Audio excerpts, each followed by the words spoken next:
Hello, and welcome to the Family Histories Podcast, the show for and about those of us who are sat quietly in libraries, archives, and spare rooms all around the world, tirelessly piecing together our collective social and family history. My name is Andrew Martin, I'm a family historian, and I'll be your host. In this episode, the Collier will be hearing about a man who went from the dangers of the coal mine to the horrors of the death railway during World War II, and then we'll be looking for help to find the birth of a man who may have been involved in London's gangster underworld. So, put down that IGI microfiche, grab a cuppa, and let's meet our guest.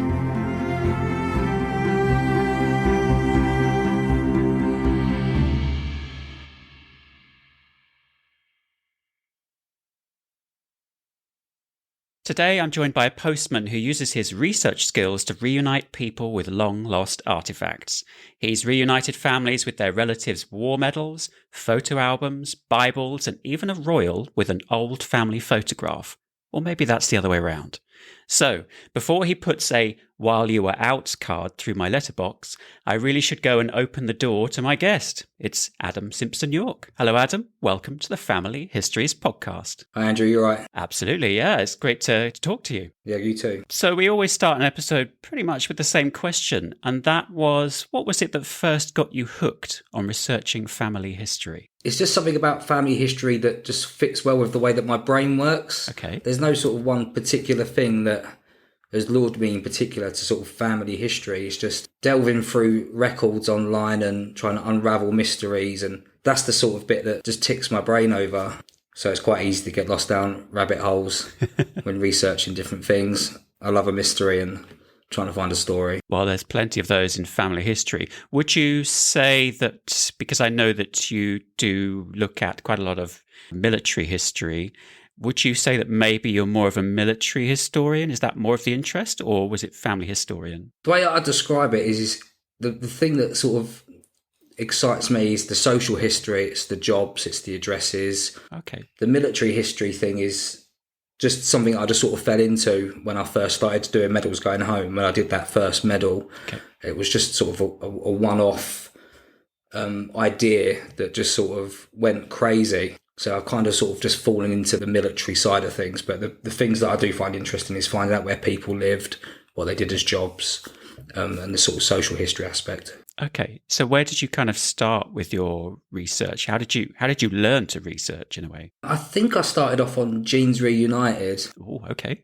Yeah, so quite a long time ago. And then I think I just had a sort of a free account on that, and I sort of put something together, and then that was sort of tucked away.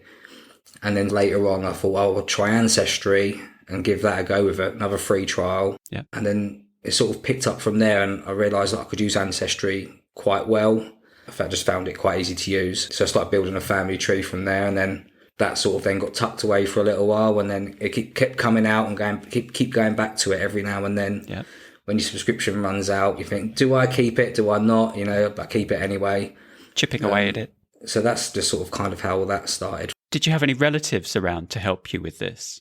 Not particularly. Okay. I remember doing when you're at primary school and or secondary, you got to do your family tree. So I remember my mum helping me sort of write stuff out then. Yeah. So that's sort of my earliest memory of my own family history and seeing names on paper.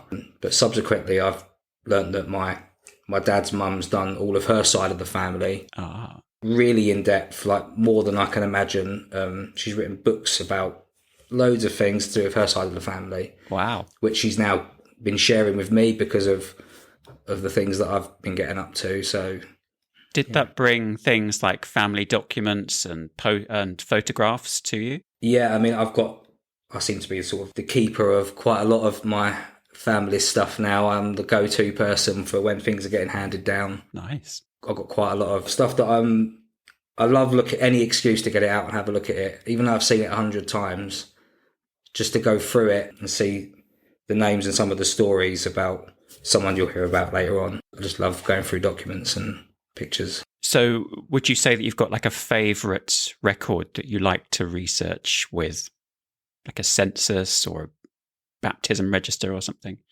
Not really. There's not one particular record that I like because if I had one that was a favourite, I'd always be looking for that one.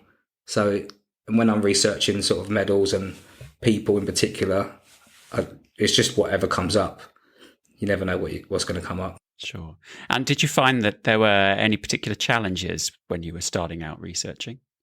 Or maybe still? I think the biggest challenge is within yourself to not go too crazy, especially when building family trees. It's so easy now with the modern ways of doing things to just add a person, add a person.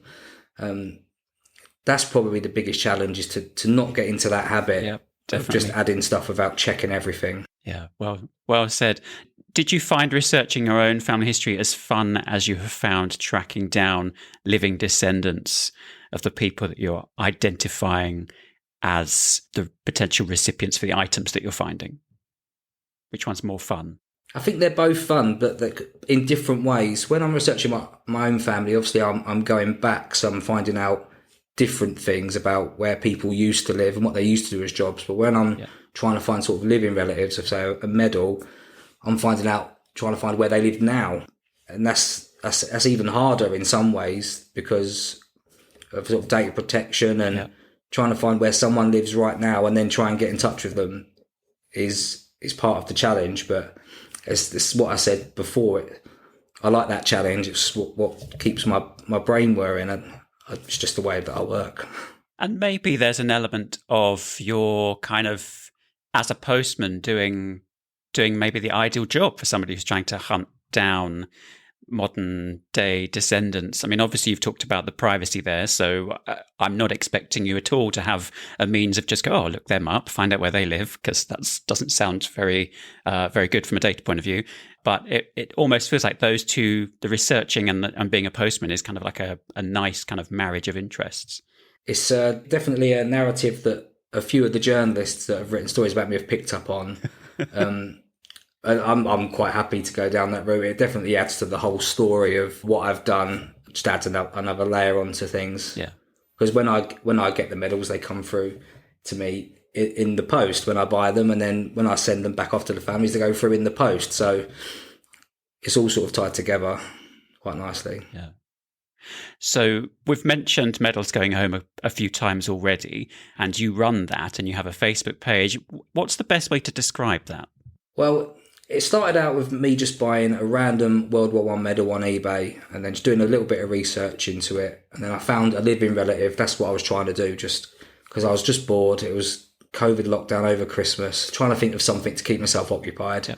And I found a living relative, and then he said, I'd love to have it in my collection. I've already got a few bits. So he said, how much did you pay for it? He reimbursed me. Okay, yeah. And I was like, that's even before it had even come through to me. So I found it quite easy to do. So I thought, let's put that money into buying a couple more. And then one of the first ones I did was to a lady called Jocelyn, and she was quite hard to track down. But when I managed to get through to her, she was absolutely nuts about it. She was so made up. And then that's sort of, she got in touch with like the radio stations and the TV, and she was ranting and raving about it. And she was so enthusiastic. And then my wife said, you need to start a page to document sort of what you've done. And then that's kind of how Medals Going Home started. But I don't just do medals now. I do so many different things. What's the initial reaction from these people? Because suddenly out of the blue, they've got some guy saying, I've got some medals for you. Would you like to communicate with me? That might seem a little bit like a spammer or scammer, or how do you approach that? Well, the first step is just trying to get the message to them in the first place. I mean, with Facebook now, literally everyone's on Facebook. But when I find the person on Facebook that I think's the right person and I send them a message, it just goes straight into the spam. If you send them a friend request, they don't know who you are. They won't accept it. No. So that's sort of like the first hurdle. And then when I do get to speak to them, it is usually through sort of email or messenger, social media. Sometimes they take a bit of convincing. Sometimes they're like, wow, this is amazing. I've been sworn at. I've been told where to go. Wow. I've just been told I'm not interested. Leave me alone. Sometimes I just get, your message has been read, blocked, and then that's it. So I've learned that not everyone is as accepting of my contact as others, and I've tried doing it on the phone where I get phone numbers, I ring people up.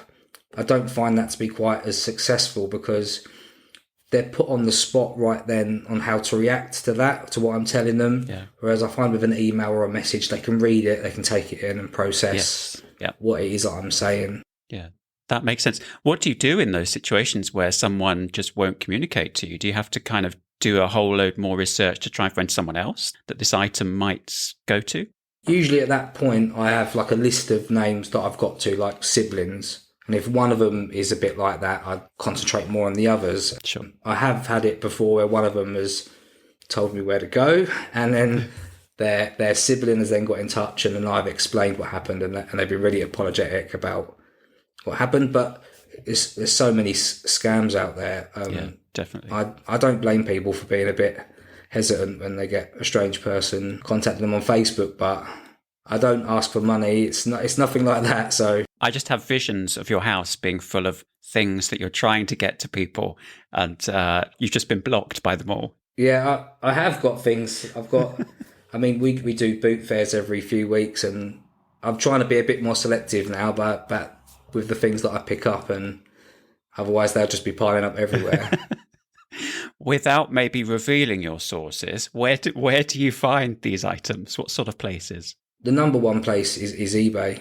Okay. Because even for if you was to put in sort of World War One medals on eBay, I think there's probably maybe like 6,000 that come up. Wow. Okay. Yeah, so many. And then you've obviously got single medals, and then you've got pairs, and then you got ones with the wrong ribbon on, and then you've got ones that aren't World War One, but they're just in the wrong section, and you got ones that are being sold by collectors, and then you got ones that are being sold by someone that's just found them in the loft.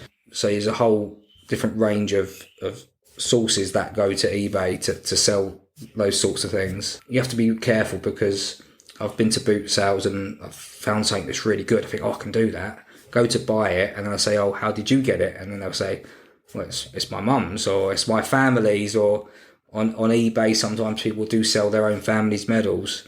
So you do have to be careful, otherwise I'd be buying them and then tracking the same people down. Yeah. Oh, that'd be awkward. Of the things that you have found, what's been the oddest thing that you have found? Oh, the oddest. I did a dominoes set that was the box was engraved with the soldier's name and number.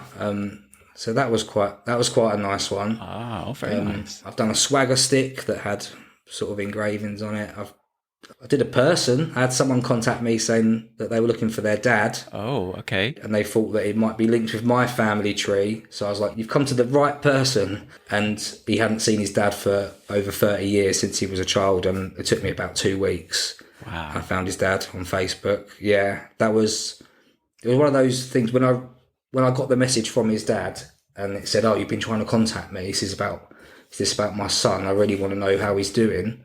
I was like, I had to sit down. I was shaking, and I was like, I've got to ring and tell him. And it was a great experience to be able to do that for someone. Oh, I bet it was. That sounds like quite a moment for you. And did you think maybe they didn't want to talk to each other? Or did you kind of have that moment of thought? I was getting to the stage where I was thinking to myself, I can't do this one. It's been a couple of weeks now, and nothing's happened. I've used all the clues that I had. I think I had a nickname, a few pubs that he'd worked in, and then that's almost what I had to go on. Like hardly anything. But yeah, it's not that I thought that they might not want to talk. It was just trying to find him in the first place. I wasn't even thinking that they might not want to talk. Well, yeah, that's certainly quite an incredible reunion of not objects, of people that time. Yeah, and the guy that was looking for his dad, he worked at Duxford at the Imperial War Museum, and he was in the armed forces. So as a present, he got me and my family up in one of their planes, the Dragon Rapide, I think it was. Oh, wow. Okay. And we got to go there for the day and meet him. And so, yeah, and that also all kinds of fits in with sort of the military aspect of the medals that I've done. It's amazing. And on a slightly different note, I believe that you also reunited an old photograph with the now Queen Camilla. Yeah, I've actually done two. Two of them? I've done two, yeah. And she's written back to me both times, which is crazy, really, because there's been other people that I've done things for and I haven't had a reply. But Camilla's taken the time twice now to reply to things that I've sent to her. Wow. And they're just photos that I've just found on eBay. Just done a bit of research into the names on the back and see what comes up. What sort of response did you get? I think the first one, she told me that, I think it was her great-great-grandmother, and she said that she was looking miserable. Or she didn't look very happy in the picture. So it was quite a personalised response. She had taken the time to look at it. Okay. And it was a typed letter, which she had signed at the bottom, but whoever typed it made a couple of mistakes, and she'd corrected all the mistakes in a pen, which was quite a nice touch. And I've got that framed on the wall. Yeah, nice. Which is a great talking point when people come around. Wow, yeah, letter from the Queen. So, yeah, because I've done things with like actors and sports people and some comedians, but they don't all get back to me. Sometimes I have sent them things. I've got in touch with their management, sent them all off properly, special delivery, and I haven't heard anything back, which is a shame. Yeah, it's unfortunate. Yeah. So to circle back around to family history, what does family history mean to you? Oh, it's a tough question to answer what it means to me, but I suppose it's given me links to people that I didn't know, but that are actually part of me. But yeah, that's kind of how I'd put it into words. But that's more of my own personal family history. But if I was to try and think about it on a more wider scale, it just gives people access to things about them that they don't know, but it is there. Like the amount of information that is out there about all of us and about where we come from, it's all there. It's just people don't know how to access it. They don't realise how easy it is to access it. What's the funniest thing that you've discovered? I don't know if I've got anything that's been particularly funny. I mean, I do, it's not funny, but I have grown to enjoy doing mourning brooches. I didn't know what they were when I first started looking at them. And this is mourning as in a period of mourning, so people who are grieving or bereaved, right? Yeah. The first one I bought, I thought it had a bit of bone inside of it. It had all the details on the back of the person. It was just a little brooch, about 1 inch wide. It turns out it wasn't bone. It was just a bit of cardboard that the hair used to be wrapped around because they put hair inside of them. Oh, okay. So that was I was like a dull moment. Oh, for God's sake, I've bought a little bit of cardboard in a brooch when the hair had gone. But if you look up mourning brooches on eBay, some of them are so elaborately decorated with hair. It's a shame that we don't still do them now as mementos for people. I've grown to love doing mourning brooches and researching who they're for, because some of them you can go back into the 1700s and you can still find, with a little bit of digging, like photos of the people that they were for. So I've got one at the minute, and I can see the guy whose hair is inside this brooch. He's got his own Wikipedia page. Wow. Yeah, and you can see pictures of him, and I've got a little bit of his hair inside a little brooch. It just adds an extra touch to some of the stories to be able to see what they look like and have a little bit of them. Wow. My brain is now racing to thinking, I wonder if we could DNA test that and find a connection that way. You probably could.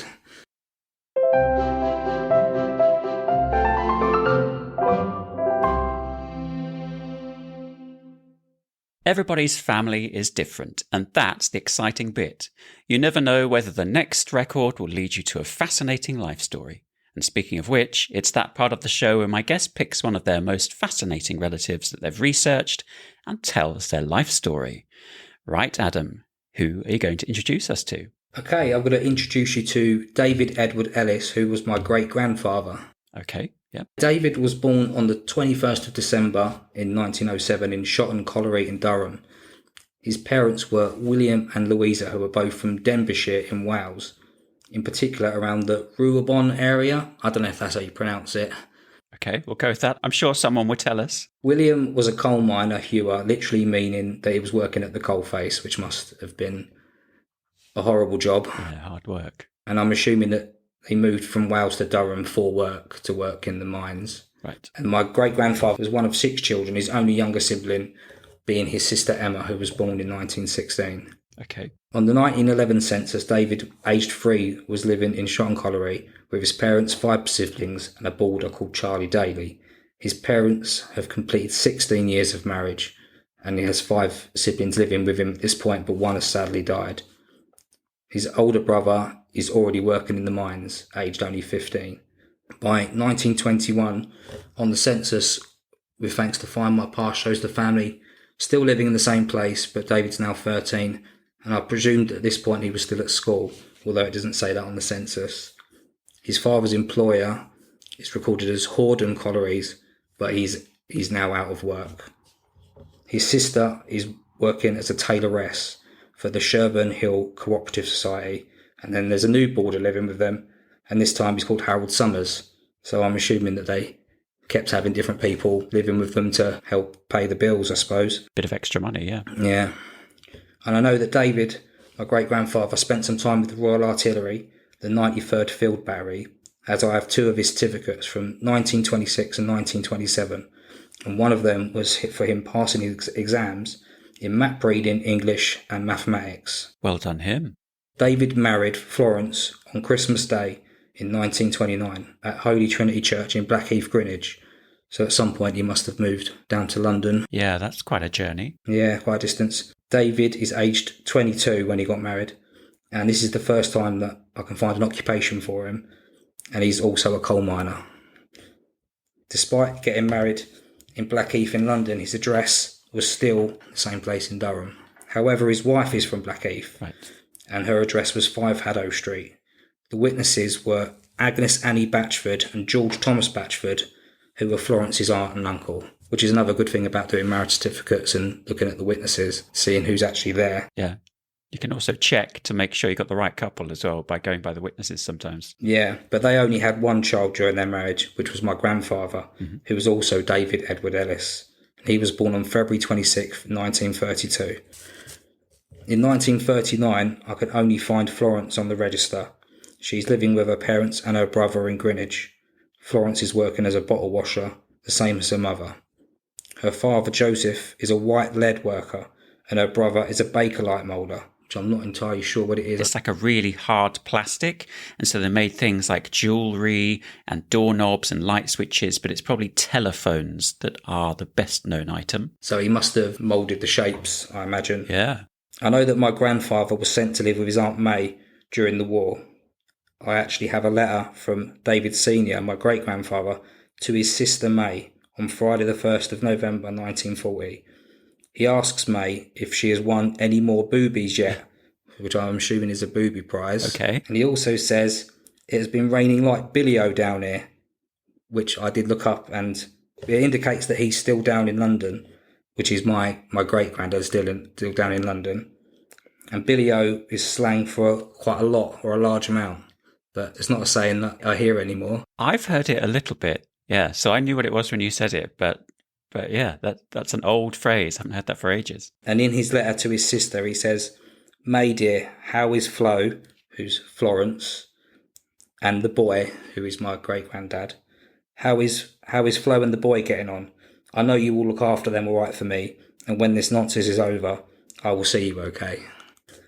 My great-grandfather served with the Royal Army Service Corps 18th Division Transport Company as a driver, but he was caught by the Japanese during World War II, and he was part of what was called F-Force, and they were a party of 7,000 men who went to work on what was known as the Death Railway, and he arrived there on the 24th of April.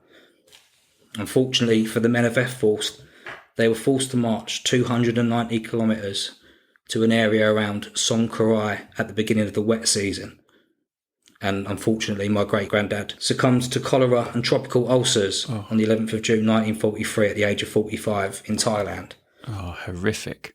After the end of the war, his remains were exhumed and then reburied in Burma. Which we now call Myanmar, yeah. Now, the saddest part of this story, which gets me every time, is that I have a letter sent to his widow Florence on November the 18th, 1945, and it says, with reference to your personal visit to the Prisoner of War Inquiry Centre on November the 3rd, I am directed to inform you with deep regret that a report has just been received from the military authorities in the Far East, and it is stated that your husband David Edward Ellis died on 11th of June 1943.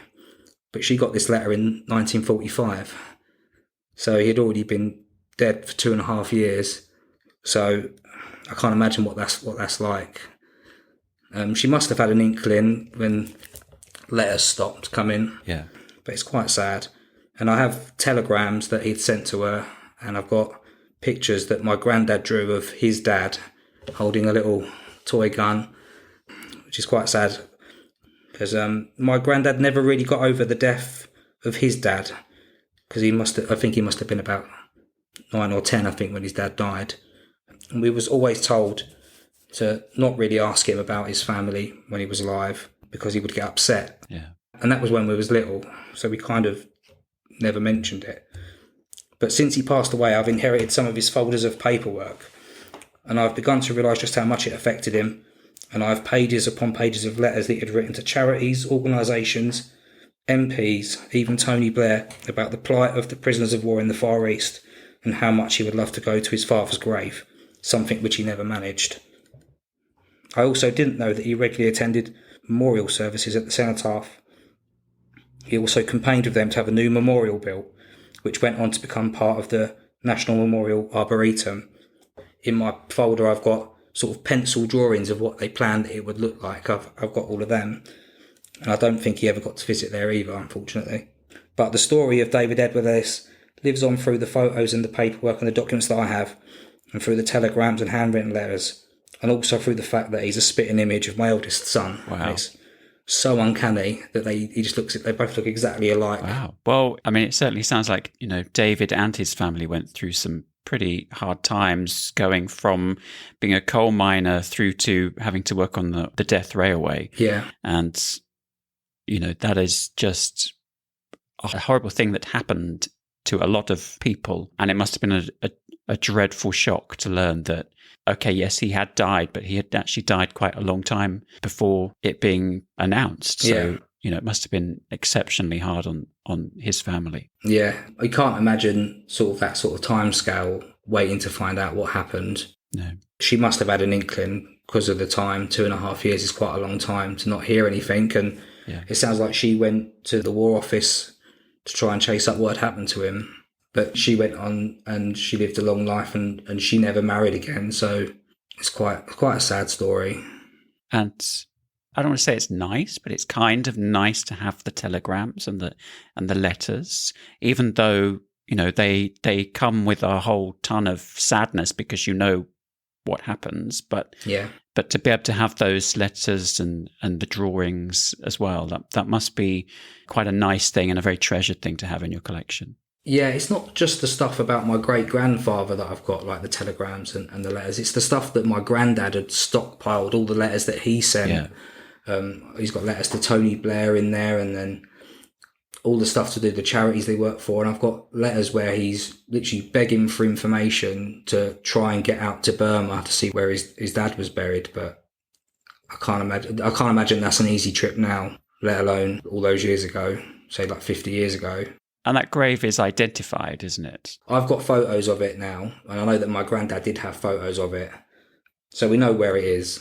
Yeah.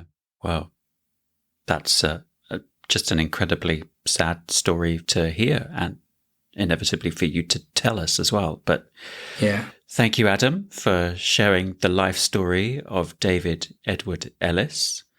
But I think it's now time for you to face the brick wall.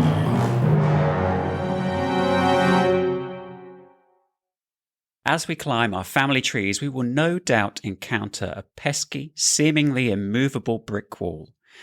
Those things can stand defiant between us and our family history for days, weeks, or even decades, but sometimes it just takes a fresh research idea to bring it tumbling down. So, with that in mind, it's time for my guest to share one of their brick walls in a hope that one of you, dear listeners, can help solve it. So, Adam, what have you got for us? This one certainly is pesky. This is my wife's great-grandfather. Okay, yeah. And he was a chap that we know as Thomas Tyler. However, we were always led to believe that that wasn't actually his real name and that he'd copied it from an old cowboy. Okay. Yeah, but we're now thinking that it maybe was his real name because I found a marriage record, but I'll go through it just in stages and read a bit about him. Yeah, names that generally start with the same letters, first names, surnames. I can imagine that being a celebrity or a pseudonym for a comic character or a film actor or something like that. So that theory... Yeah, it rolls off the tongue nicely. Yeah, that theory kind of works, but it sounds like you've got some more information on him. Yeah. So I found his marriage record and his death record, both in the name of Thomas Tyler, but no birth. Okay. However, his death record indicates he was born around 1910. And according to the marriage certificate, his father was also Thomas Tyler. Okay. So I don't know when he was born, roughly around 1910, possibly, depending on how many other things he may have lied about. In 1939, I can find his wife on the register. However, she's still married to her previous husband at this point, called Albert Birch, Birch. And she already had 2 children with him. So at some point between 1939 and 1944, Albert's gone out the window and Mary is now having children with Thomas Tyler. Okay. When was the marriage between Thomas Tyler and Mary? 1953. Okay, yeah. So we recently found an old driving licence for Thomas Tyler, which has an address on it from Ware, W-A-R-E, which is in Hertfordshire. The address on the old driving licence is Highview, Old Hall Green, Ware. And the dates on the licence show that Thomas was in Ware until around 1952. And that's when he moved to Orpington in Kent. So we've done a little bit of digging and we have found some newspaper articles about a Thomas Tyler at that address getting into trouble with the law on numerous occasions. However, the age in the newspaper records doesn't match the suggested age on everything else. So it could be a coincidence, it could be another relative. We just don't know. Yeah. So as I said, Thomas married Mary on February the 28th, 1953 in Bromley at the registry office.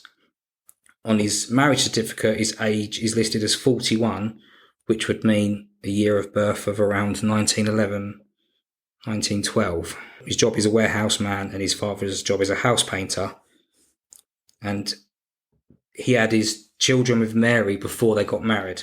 So he's already had 2 children with Mary and then now they've got married. She's already got 2 children with someone called Albert Birch. Right, okay. But one of the 2 children with Thomas Tyler was Maxine, who was my wife's grandmother. She was born in 1944 as Maxine Birch. But she has 2 marriage indexes. One says Maxine Birch and the other one says Maxine Tyler.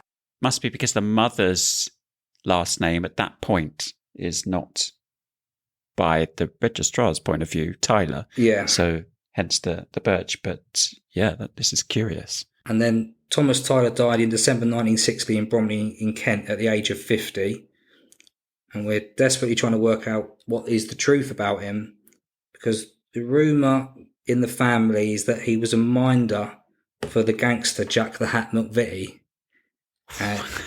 Yes. And okay.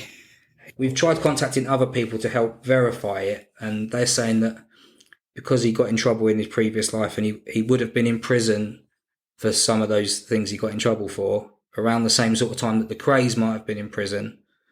True. And that's literally all we have to go on. And the other thing that came up in the old newspaper stories is that he's possibly had a nickname Porgy. Right. And we do have a couple of pictures of him. He does look like he could be a Porgy, but that's literally all we have because we don't have a birth or anything. We don't have know anything else about him.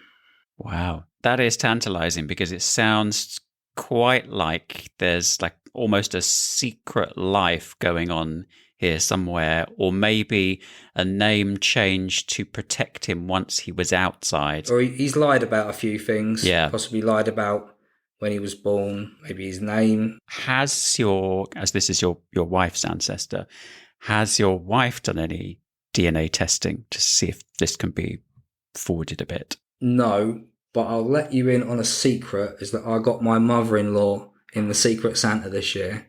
Okay. So Thomas Tyler was her granddad, and I'm going to get her a DNA test. Wow. Well, hopefully this will help to find some matches that then can help you triangulate results and see who you can find in that tree. Yeah.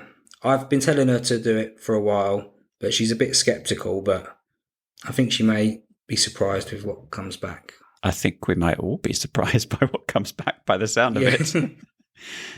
Wow, okay. Well, so Thomas Tyler, how are we spelling Tyler? Is it Tyler? That's right, yeah. And is that consistent as well? Yes. That's good. Okay. In his driving licence that I've got, because it's an old style one, you've got different pages for different years. Yeah. The signature seems to change every year. And then some of the early years, it looks like there's a different first initial, or a real conundrum, this one. Wow. I guess there's also the other side of this is that maybe he didn't know who his father was, and he just wrote his name as the father on the marriage certificate, and he just doesn't know when he was born or who the parents are. Maybe could have been an orphan, or so his father might not be Thomas Tyler. He might not be a Thomas Tyler. And you would write something because, 1950s, maybe there's not so much of a pressure there or a shamefulness around kind of not knowing who your parents are, but he might still have put something in the box because he didn't want it to be empty. Yeah. So it's possible, but it does sound like there might be something a bit different going on here. Yes, yeah. Wow, this is certainly an intriguing one. I'm almost itching to get searching already for this one. So what's the best way for people to make contact with you if they think that they have a research clue? They can find me on any social media by just searching for Medals Going Home. I'm on X, Facebook. I'm on all of them. Medals Going Home. Okay. Of course, we'll put some links to those in the show notes for this episode, and listeners can head over to familyhistoriespodcast.com, where they can send us a message, read these episode show notes, and they can also send us an email if they want to at hello@familyhistoriespodcast.com, and we'll pass that message on to Adam. So as our listeners frantically begin searching for clues, as I'm about to as well, it's just possible that I might be able to help you with this, but you're going to need to follow me through to the garage. Let's go. Wow, what is all this? This is my secret time machine. A time machine? For real? Oh, yes. It's a fully functional, highly calibrated time machine. All the science. And this is my assistant, Shandor Patofi. Hello. Hello. So this really works? It certainly does, and that's why I've brought you here. Perhaps you'd like to try to solve your brick wall as it happens. You know, back in time. You're not kidding, are you? No, it really does work. Usually. Thanks, Shandor. Ignore him. Okay, but I can get back again, right? Oh, of course. Well, you'll need this temporal beacon. It kind of turns you into a sort of tracked parcel. I'll be able to see when and where you end up. Anyway, you just need to press the button on the top of it when you want to come back home. Right, got it. Excellent. Now, if you'd like to take a seat over there, and then let me know when and where would be good for you to go back to. I think it would have to be Bromley Registry Office on February the 28th, 1953, when Thomas Tyler got married. Oh, if I'd known, Adam, I'd have got some more flowers. I love it when people pick weddings. Oh, that'll be nice. Now, let me just finish setting those temporal coordinates. Shandor? It's ready. Perfect. Here we go. Adam Simpson-York. Thank you, goodbye, and good luck. Almost. Almost. Bromley 1953, yeah. Oh, it's okay. He's been delivered next door. The Family Histories podcast was presented and produced by me, Andrew Martin. My guest was the brilliant Adam Simpson-York, with John Spike as Shandor Patofi. If you've enjoyed this episode, why not click follow to make sure you get the next one for free as soon as it's released. Thank you for listening. Approximately no family historians were harmed in the making of this podcast.